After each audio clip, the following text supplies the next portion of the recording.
Is your secret story have anything to do with? Yes. Okay. I love it. I love communication on a mental level. Yes.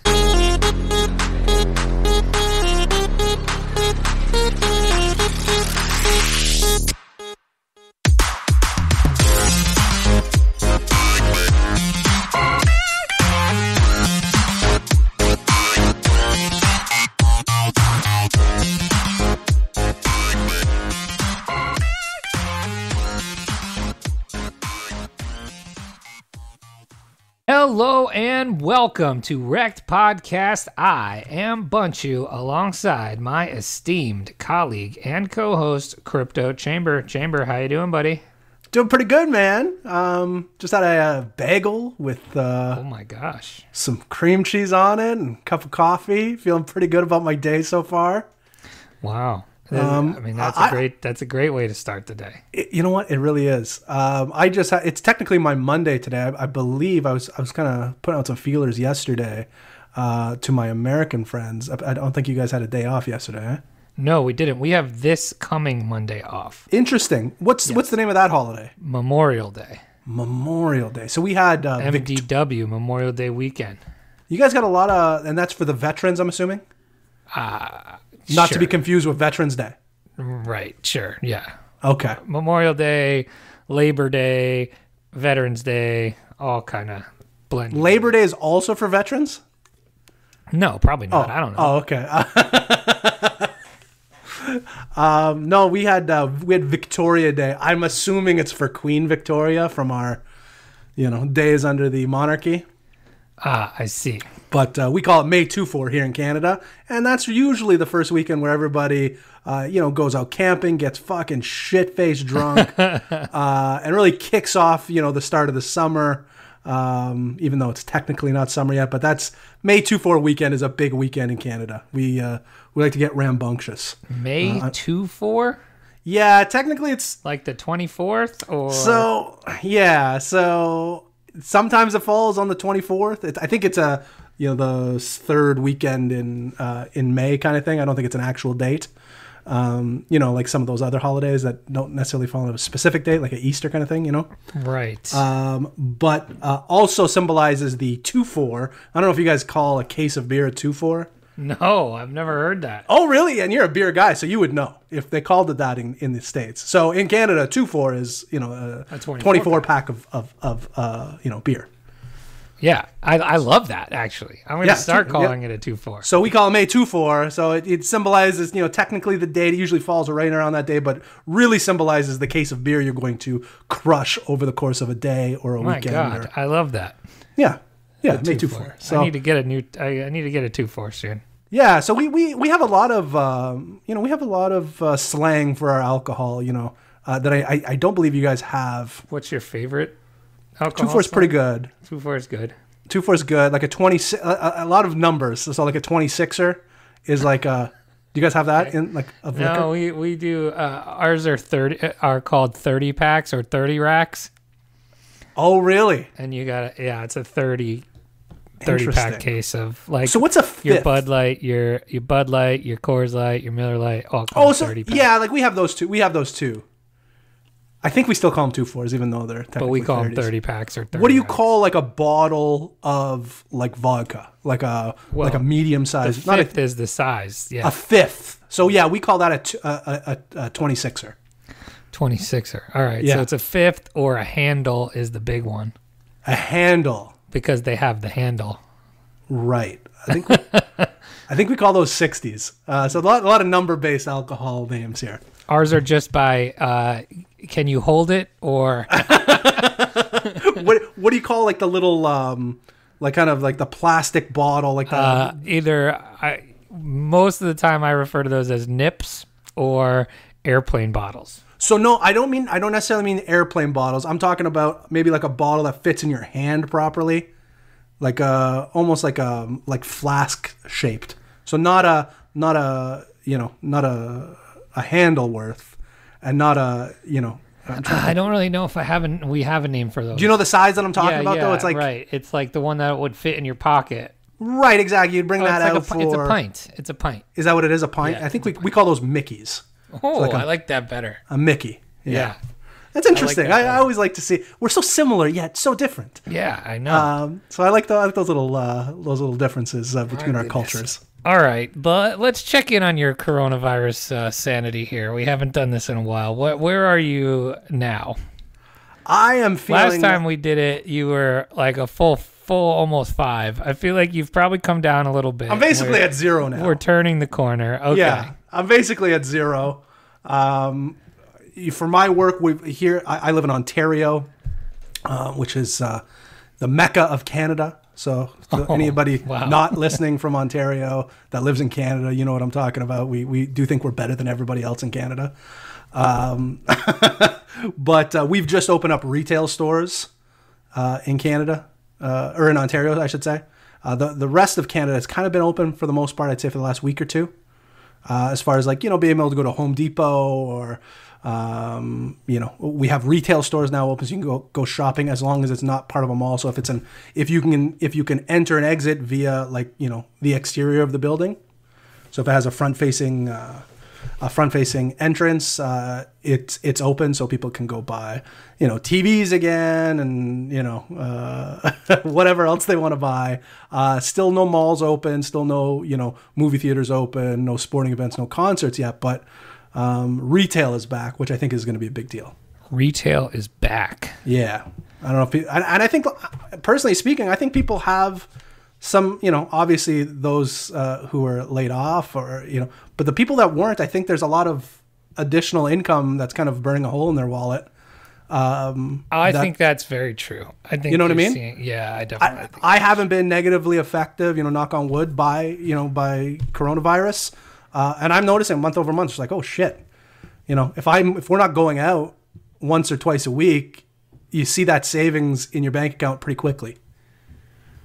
Yeah, no, that's actually the biggest thing I said to my wife. I'm like, I didn't realize how much fucking money we spent on just crap. Like, I actually feel like I'm accumulating money now rather than... No, at the end of every month, it's just like, here's this money. Yeah, I know. Do you guys want to order pizza tonight? Or? So yeah, I mean that's a good thing. I have to give a shout out to our friend of the show, Crypto Charles. Have you been seeing the Amazon posts? So I have been seeing he is like drop shipping. I think that's what it's called. He seems to be big. So he's not drop shipping. I'll explain it to you in a second. Okay. But just tell me your understanding of his Amazon posts, and I'll give you the real skinny. Okay. As far as I know, I thought he had this other business through Amazon that he's been doing moderately well with. And I assumed it was some sort of drop shipping where people go to a certain, I have no idea what it would be, but they would go to his website, buy stuff, and then he posts any of the daily sales or the weekly sales on Twitter. Okay, so... That was my basic understanding. Kind of, sort of, not really. Okay. What it is, here's the basic down and dirty of it, right? Amazon is the biggest marketplace in the world, yes. Right? They do over $100 billion in sales. And something that people probably don't know is that over 50% of that sales that Amazon sells are sold by third-party sellers, meaning not Amazon directly themselves, right? So essentially what you can do in this group is or just in general, anybody can do it. You don't need to be in the group, but I just didn't even know that this was a thing that existed. I just assumed everything I bought from Amazon was from Amazon. Right. Mm-hmm. And because it all comes in a Prime box and comes from Amazon and never think twice about it. But it doesn't. It comes from all these people buying things, sending them to Amazon, and then Amazon fulfills the purchase. Right. Gotcha. So if you, for example, found something that was, in a retail store, essentially what it is it's arbitrage. So like you would find something that has a price gap. I tried to get my wife into this a couple months ago prior to Rona. Did she take to it? We were watching some video, because she's at home watching the kids, but wants to, earn some sort of income. So we were looking at using like AliExpress, finding, setting up a website where, there would be a theme. So we were kind of going over different themes and then searching for various products, and then we could. So Amazon makes it so much easier to do it, right? So all you need to do is find the gap, right? You find the gap in what it's selling for on Amazon versus what it's selling for in a store, and Amazon takes their fee, right? But you purchase it, you buy it, you send it to Amazon, you price it, and then it sells for you and ships for you and all of that, and it's genius, really. So in this group, I can't give away all the secrets. There were some things pointed out to us about some arbitrage opportunities, and some people, including myself, just went hardcore on them. And literally, I spent my entire last week essentially going to Walmart, buying these things, and flipping them on Amazon. And they would I would pick them up, I would post them, and they would sell before I got home. And I just making money hand over fist. It was fucking insane. And so I've been selling on Amazon and I got started because of this Discord group that Charles is running. And I've been doing it. My first sale was the 9th. So we are approaching 10 days, right? Yep. So it is 10 days. I've sold $12,000 worth of stuff on Amazon. What? And 50% of that is profit. Okay. Why am I only hearing about this now? Well, I was kind of skeptical about it at first. I didn't know if it was going to work. I didn't know how it was going to work. And now I'm like, holy crap, I could do this as like an actual business. And I think that's kind of what Charles has been saying, right? Like, it's sustainable if you do it the right way. So you're going to Walmart and buying stuff there? Yeah, everything I bought. Not Walmart online. You're physically going into a Walmart. Well, I found the cheat code where I could order it online, pick it up at Walmart. Okay, yeah. But you're still you physically have the product at some point. So you can do it. Yeah, you can do it one of two ways, right? You can either do it that way, where you go pick up the product and you come back and you either send it into Amazon that way, or you can actually merchant fulfill, which means you would actually ship the order after it's bought, right? We got to talk about we got to talk about this offline. So and then you can also there's online arbitrage where you're just finding online deals versus Amazon, and then you can send that right to your house, and then you pack it up and send it to Amazon. We're gonna have to talk about this a bit more offline. Amazing. So shout out to Charles and his group because they got me thinking about it and actually executing on it, and I've done $12,000. The next podcast we're doing is called Unboxed. Literally, we've replaced my wife's income for being laid off. We've replaced it and doubled it in 10 Get out days. of my face. Okay. All right. That's enough. So that's what I've been up to. So good for you. Hey, look, anyone can do it. It's not I love it. science. That's why we're going to talk more about this. Anybody can do it. And then those that really take to it. There's a guy literally in a week and a half he sold $80,000. So okay, I got one question. What kind of stuff are we looking at here? Like what? I mean, it could be anything. I can't give away what the actual item is that we've all been making. Crazy can you give money me like a category? I would say this is a seasonal product. Okay, coming into the summer. All right, that's about as much as I can give. That's you. fair. I get it. I gotta protect the group, I hear you. But if I'll tell you offline. We are. That's fantastic. Oh, but I'm glad to hear that. I know, probably made everybody curious and maybe jealous, but if you follow Charles on Twitter, he made a specific Twitter just for the arbitrage group, and I guess they're going to be letting in a new wave of people. Cause Charles does not fuck around, dude. He Get me the in. I need the in on this one. I need go to the handshake. website or go to his Twitter. Hold on, let me see what the actual handle is. I got this. Charles, I take back all those things I said about you. So the Twitter handle for the actual group is at arbitrage ops. And I think there's a thing at the top, the pinned post. If you retweet and follow, you get on the wait list. And he's letting new people in, I guess, June 1st. Woo! Yeah. And it's literally, I mean, it's pretty cool. It's like, I mean, there's no catch. Like, you don't pay anything. It's just a group to learn how to do this. And no shit, eh? Yeah, no, it's fantastic. Yeah, and I'm excited. It's pretty cool, and it's right up my alley because you know me. I was flipping cards. Yeah. You're I was a flipper. flipping memorabilia, and like it's right up my alley. It's what I've been doing, and I just did not realize. Like I was selling stuff on eBay, flipping on eBay, and like I just didn't realize that there was this monster of a way to do this. And so I'll give you my next secrets offline. Woo! I'm excited. I got some stuff in the works. I'm telling you, I'm never fucking going back to working. I love it. I'm quitting my job at some point. But that's what I've been up to. So shall we get to the news? Yes, let's do that. All right, let's get to the news.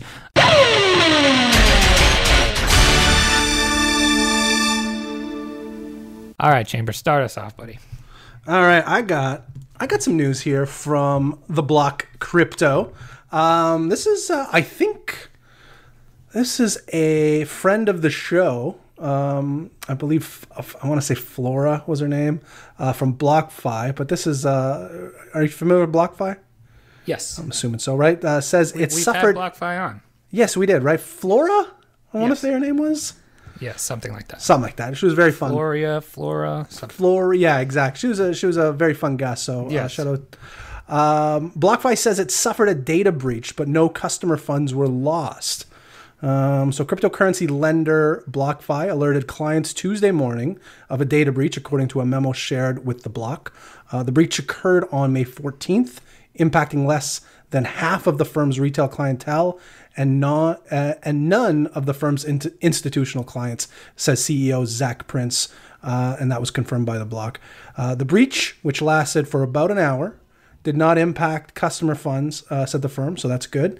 It, however, did expose account activity information as well as customer email address and postal addresses, which is not good. Social security numbers and images of clients, licensed government-issued IDs were not exposed, which is great. And here's a memo here from BlockFi. On May 14th, there was a data incident at BlockFi that exposed certain client account information for a brief period of time. While no information was accessed that would enable the intruder to access your account or your funds, we believe it is, in the interest of transparency, to share the following details with you and all of our clients who are potentially affected. Your funds, passwords, and non-public information are secure, and no BlockFi client or customer funds were impacted or at risk. No action is required by you. So they're not even telling you to change your password, which is, I guess, good. Maybe change your password, though, for the record. just to be on the safe side. A BlockFi incident report stated that the data breach was due to a SIM swap attack on a BlockFi employee phone number. We talk about those fairly frequently. The attacker also attempted to withdraw client funds on BlockFi, but was, quote, unsuccessful in doing so, according to the report. Data breaches are not usual in the cryptocurrency market. Are not unusual. Someone's going to say that's not correct. They're very It's not unusual to have data breach anymore. In March, it was reported that more than 250,000 of Trident crypto funds customers' usernames and passwords had been stolen. I don't know who Trident crypto funds is, but maybe it's bubblegum related. I'm not sure. In November 2019, crypto derivatives giant BitMEX drew the ire of Twitter users for a breach that impacted the majority of users.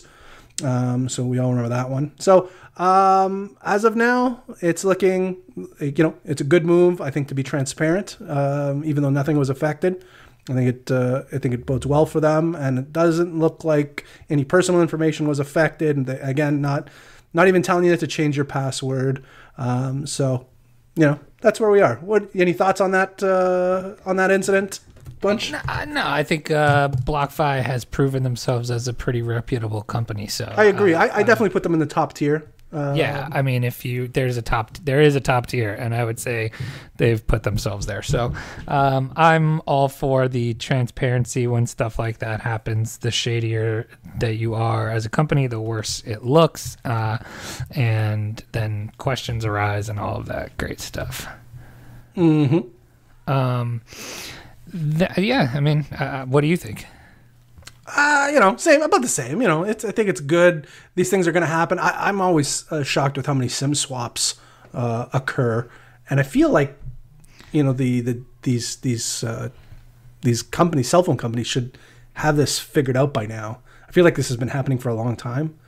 There should be a way to fix the SIM swap issue that's occurring in the U.S. We don't nearly get that many SIM swaps here in Canada. Now, is that different from a simp swap?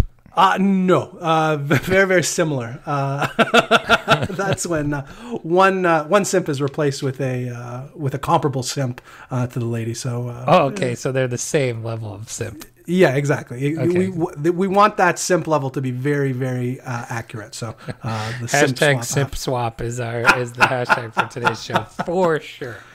All right, I've got I guess I would say more bad news. This is bad news. I don't know. Have you heard about this morning? BitMEX's trading engine was down for over an hour, now online in cancel-only mode. Yeah, so crypto derivatives exchange BitMEX's trading engine has been offline since around 12 or 8:15 a.m. today.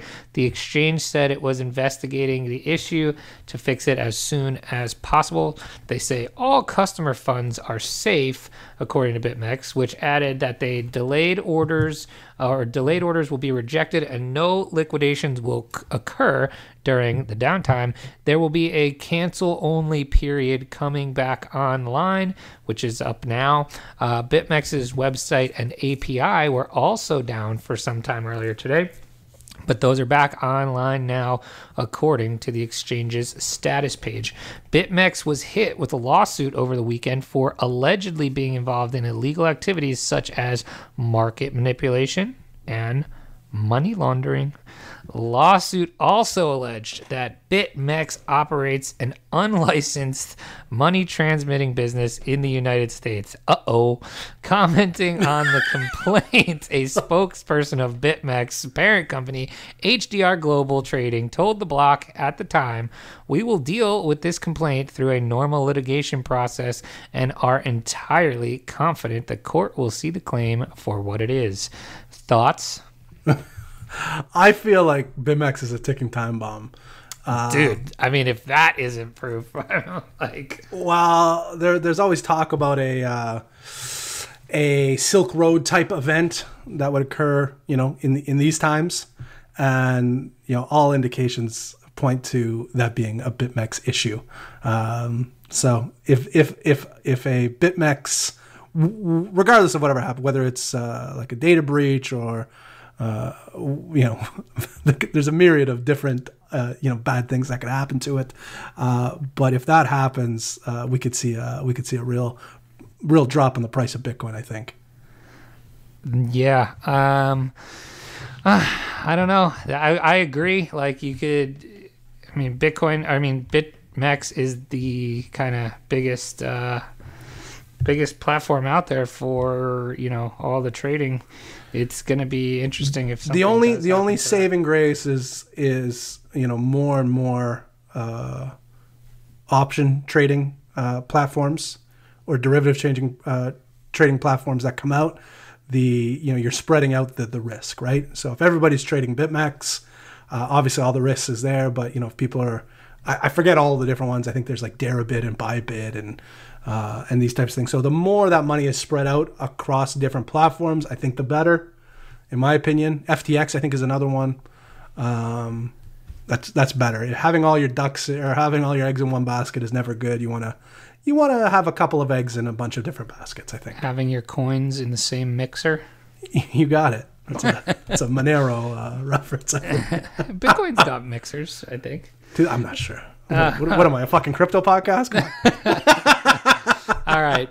Back to you in the studio chamber.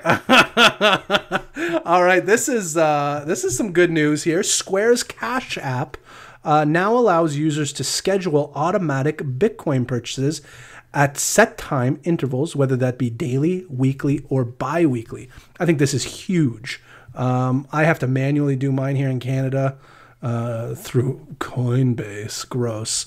I know, but it's really the only option as far as a recurring payment or a recurring purchase. So Square's Cash App now on the board. I honestly thought, after reading this, I actually thought they were already doing this, but this is a new feature dubbed, quote, auto invest, and that follows the system of dollar cost averaging, i.e. buying an asset in small amounts regularly, regardless of its price.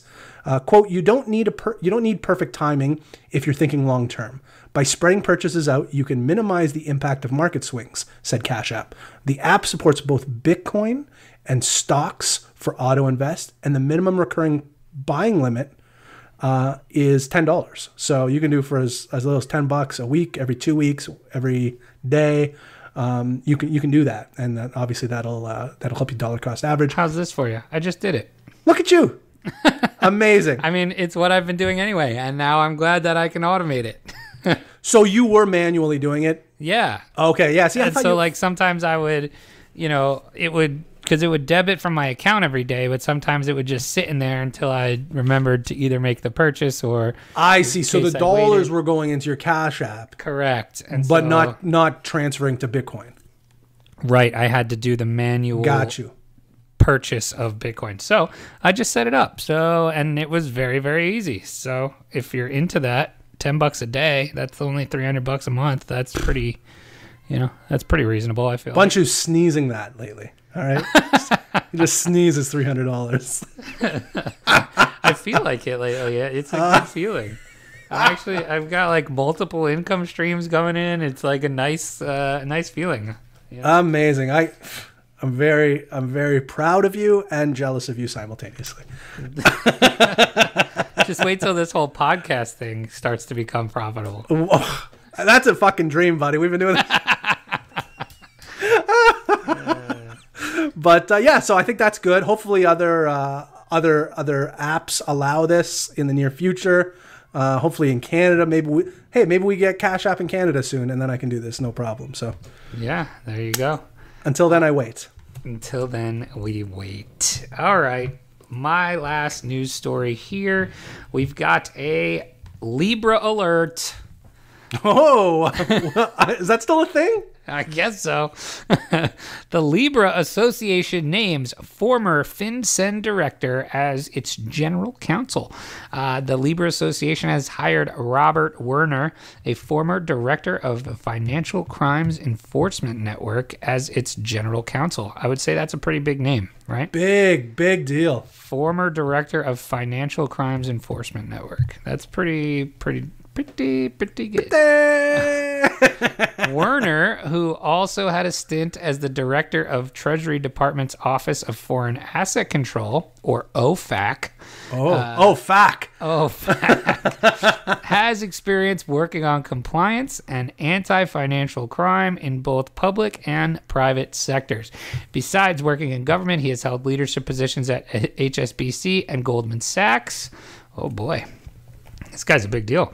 Werner served as the head of FinCEN between March and December of 2006. During his time there, he recruited new CIO to leverage the department's information technology capability, according to 2006 statement from FinCEN.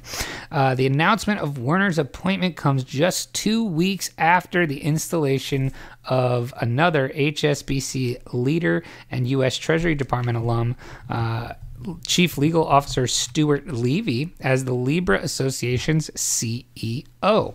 Interesting.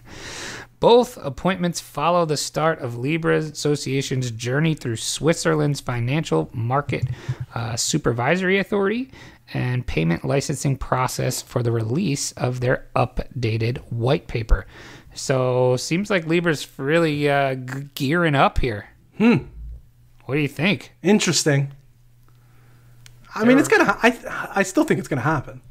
I mean, if they're taking steps like this about a year after, I would say definitely happening. Right?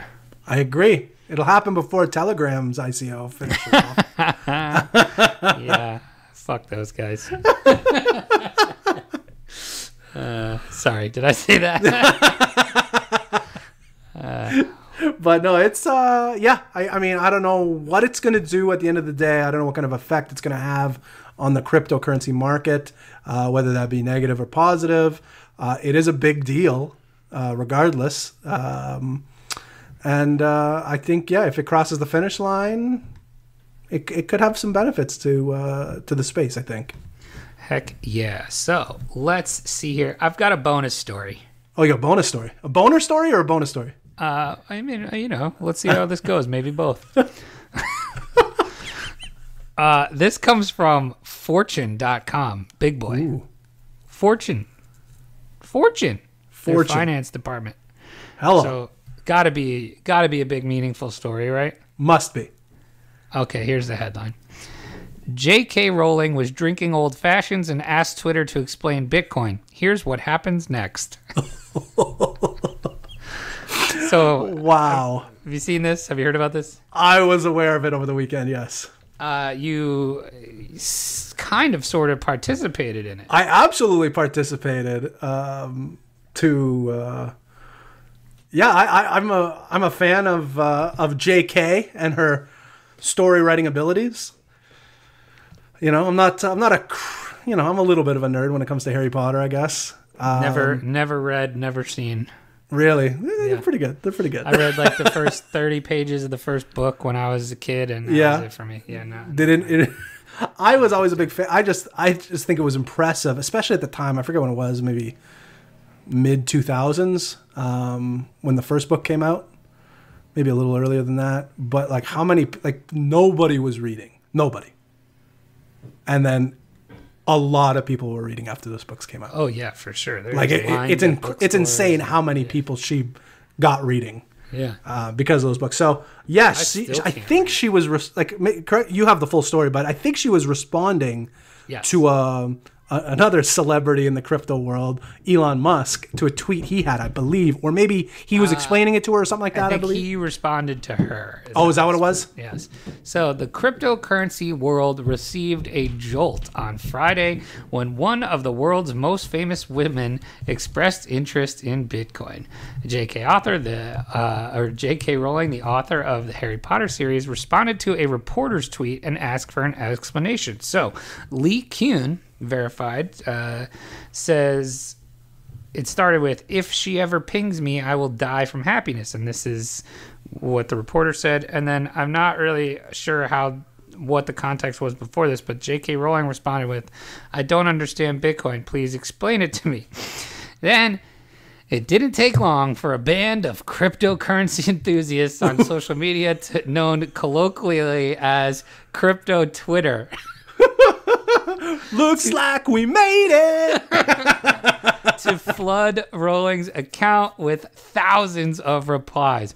The respondents included Vitalik Buterin, founder of Ethereum, who tried to explain crypto credos like decentralization and store value. So Vitalik replied with, "People find it interesting because there's no central authority that controls this network. So there's no single group of people that can just go issue more units to their friends or manipulate its rules for political reasons." He responded then again saying, "Basically, global digital payments plus store of value, properties of gold, all with 21st century cryptographic tech to keep the whole thing running safely." Which I think that's a pretty good explanation. What do you think? I agree. It is a good explanation.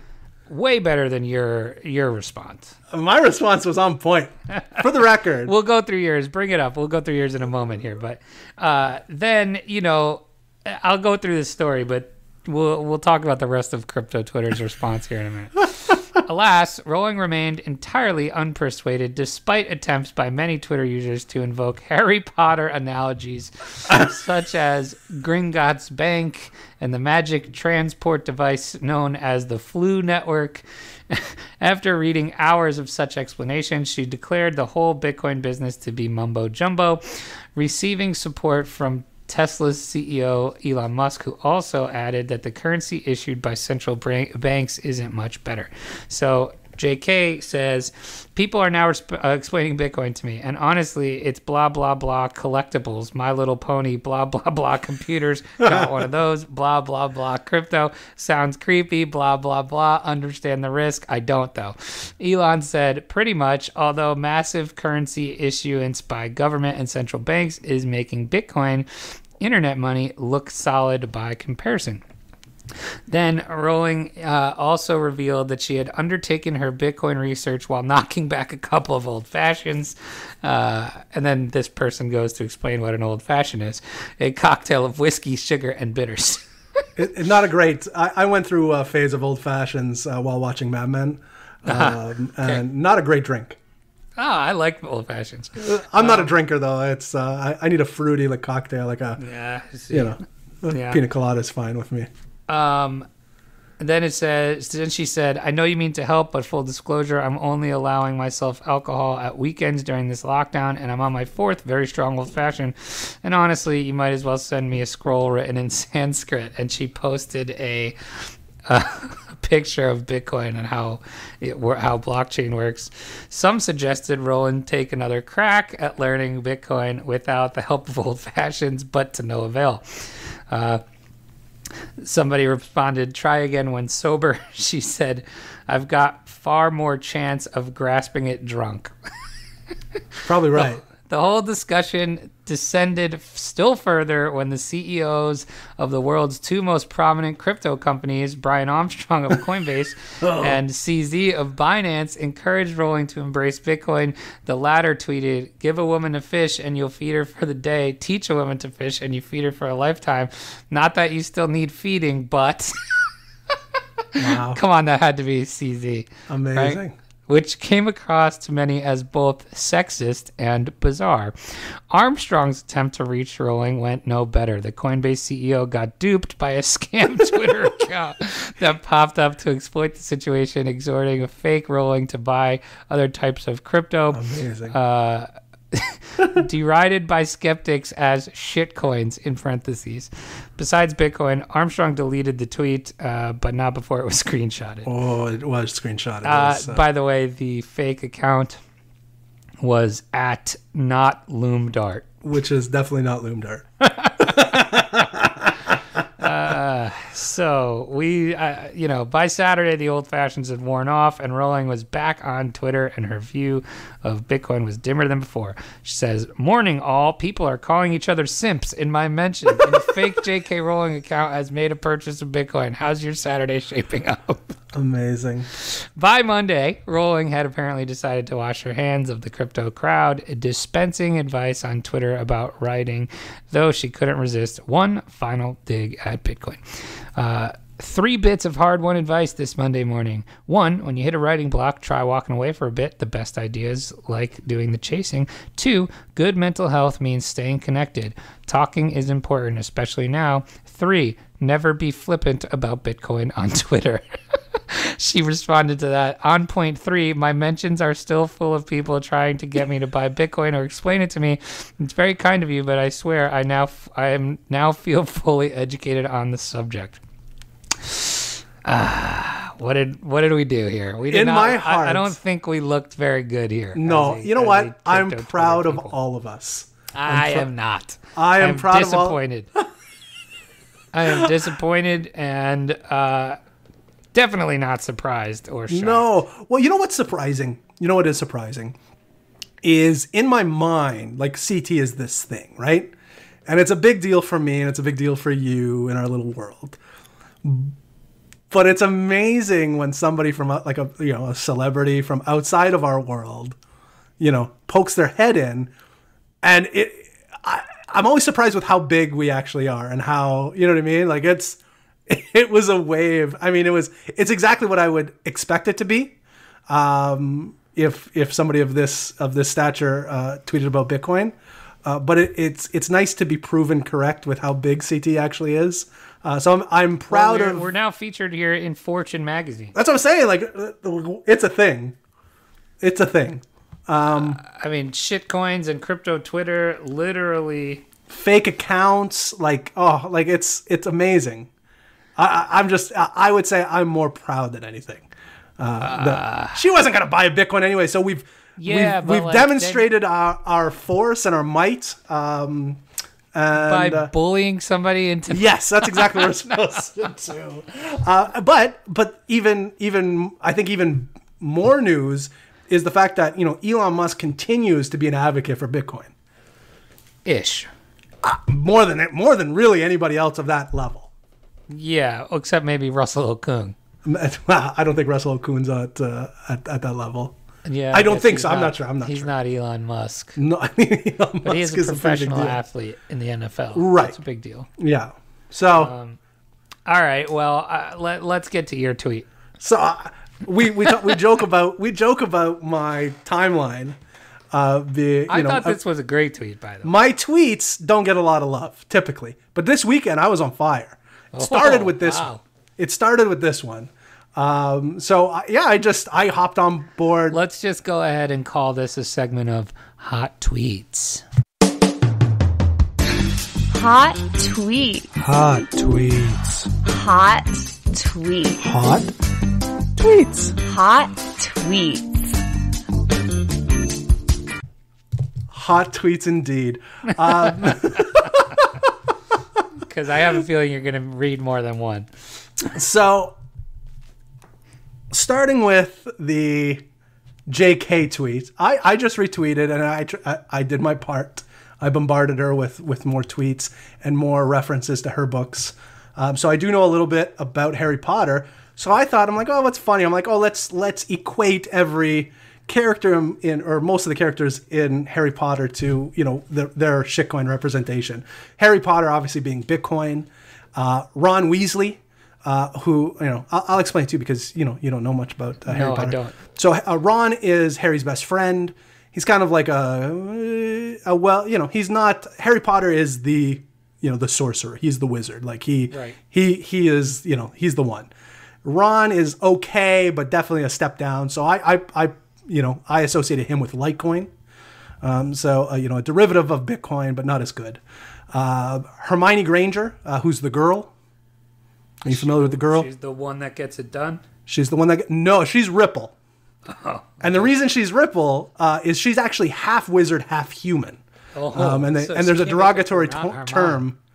There's a derogatory term for these people in the Harry Potter world. So I thought Ripple... Is that what a muggle is? That's what a muggle is. That's very good. Oh, look at me. That's exactly what it is. So a muggle sounds a little bit like Ripple. And it's also... Ripple is not quite a cryptocurrency. It's like half of a... it's half cryptocurrency, half centralized currency. You know what I mean?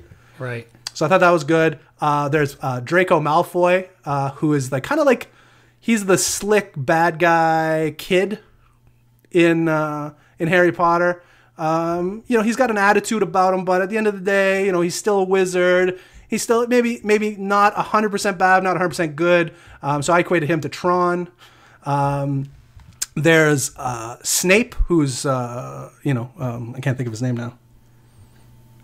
He passed away not that long ago. Harry Potter. I can't think of his name. Anyways, you think he's bad, but he's actually a good guy. And that's what I equated to Tezos. So you think Tezos is bad. It's actually good. There's Hagrid, who's the big... He's the guy that kind of helps all the kids out at the school. Everybody likes him. I equated that to Doge. And then Neville Longbottom, who's kind of the dweeb, loser. Nobody really likes him, always fucking up. That's Zcash. And then obviously Lord Voldemort is Bitcoin Cash, who's the bad guy. Just trying to ruin all the other coins. So, and I got a ton of likes. I got some retweets. I got 86 likes on this one, 15 retweets, which is insane for me. That's one of your top performances of all time. I followed it up with the next day with an even better one. Let's hear the hot tweet. Another hot tweet, back-to-back hot tweets. So the next day, I had fallen asleep on the couch. And I saw this. I'd fall asleep on the couch. Early morning nap, dude. It was probably like fucking 10 o'clock. I was up early. That's a great time for a nap. No, I'm typically not a napper, but I fell asleep on the couch and fell asleep hard. And I woke up and my 2-year-old was sitting on the ground with a marker. And I look at my legs and they're just absolutely tattooed in marker. And, I tweeted out the picture. Yeah, it was kind of like, I assumed it was going to be one of those 4 or 5 likers. You know what I mean? Yeah. For my close-knit family of Twitter people. Mm-hmm. And that one took off like a rocket. I got like 180 likes and like, it was crazy. It was double what the JK one was. So wow, insane. So everybody liked that. I walked around all day. I had to go to the grocery store, and you went like that. Well, there was an issue with I didn't know how well it was going to come off. So either I was going to try to wash it off, and it would be like 40% still there. You know what I mean? And I was wearing shorts. It was a nice day. I was going to say, did you go out in shorts? Yeah, I did. And I said, fuck it. I said, fuck it. I said, I'm not washing them off.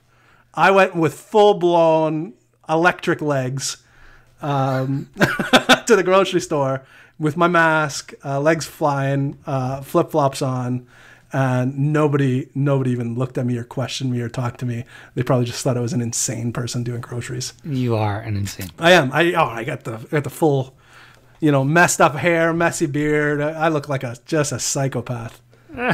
So yeah, that was a good one too. So it was a good weekend for tweets for Chamber. Wow. Yeah, I'm impressed. Yeah. Anyway, all right. Well, I think that's gonna do it for us. Do you have any other hot tweets you need to read? No hot tweets, but I do have a recommendation. It's actually based on a tweet that I put out. I think last week. I was talking shit about Kwibi. I don't know if you're familiar with this. No. So Kwibi, I don't know if you're watching any sort of YouTube where you'll see the commercial. It's a streaming service for shows that are like 7-minute episodes that are like 6-7 minutes long, and they're completely, it's specifically meant for your phone, so you can watch it. You go to the bathroom, you can watch an episode, and kind of go on with your day. I was talking all sorts of shit about this because the actors and the lineup of shows all look phenomenal. So you keep seeing these trailers for these fantastic looking shows, and you find out it's these little fucking 3-minute shows. What's the point of a trailer? That's what I thought, till I got the free subscription. So it's, as opposed to these shitty shows that are like 3 minutes long, it's really more like 7-minute intervals of one show. So if you add up all of the episodes, it works out to be an hour and a half tops. So imagine it like a movie with programmed breaks. So you can take a break every 7 minutes. So you get a cup of coffee, go to the bathroom. You can binge all these shows, and then there's just these nice breaks in between. More so than a normal TV show where you're 45 minutes and you're like, oh, there's only 20 more minutes before the show ends, and then I can do this thing. Well, with Kwibi, it's every 7 minutes. So you can watch another episode and you're still not killing too much time. Highly recommend getting the free trial.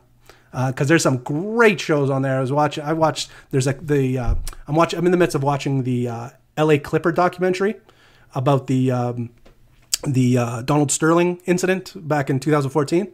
Mm-hmm. Phenomenal. It's great. Highly recommend. There's a great show with Will Forte and Dee from It's Always Sunny, where they end up finding like a drug dealer's cash house and like renovating the house. Anyways, and it's amazing. It's amazing.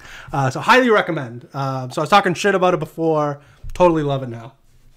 Interesting. All right. I'll have to check out the Kwibi. Yeah, check it out. Well worth it. I don't know if it's worth $10 a month going, after that. But because the shows are so short, if you have a 14-day free trial, I feel like you can crush all the stuff you want to in that 14 days. That's very true. That's interesting. Yeah. All righty. Well, Kwibi it is, and that's going to do it for us. Just, give us a follow on our normal pages, and which is CoinHQ, at CoinHQ _, correct? That is correct, at CoinHQ _. coinhq.tv, and all our normal REKT podcast areas. Are we back on Twitter yet or no? I was hoping you wouldn't bring that up. Not yet. Because you're in your $1 a day range now. I gotta start this arbitrage just to pay off my REKT debt. I can't wait to have the community vote on the charity we're going to give to. And that's going to be so upsetting. They won't even answer me. I've sent about 5 or 6 follow-up emails after providing everything they wanted. Did you change the actual date? I can't get in to change it. So they asked me for an ID, so I sent them my ID about 10 days ago, a little over 10 days ago. You're on the clock. I know. Chamber Charity Watch started today. So, I've sent about 5 or 6 follow-up emails. So, fucking Twitter, if you're listening, just unlock the account, for the love of God. I'm bleeding money here. I'm hemorrhaging. Chamber Charity Watch, $1 a day until our account is back. $1 a day keeps the Twitter away. Oh my goodness. This is unbelievable. So we've got that going for us. But that's going to do it for us. And until next time, don't get wrecked. And that is financial advice. Hey everybody, thanks for listening. You can help support us by giving us a 5-star review on Apple Podcasts and become a REKT patron by signing up for a monthly tier on patreon.com. That's patreon.com/REKT podcast. Don't get wrecked.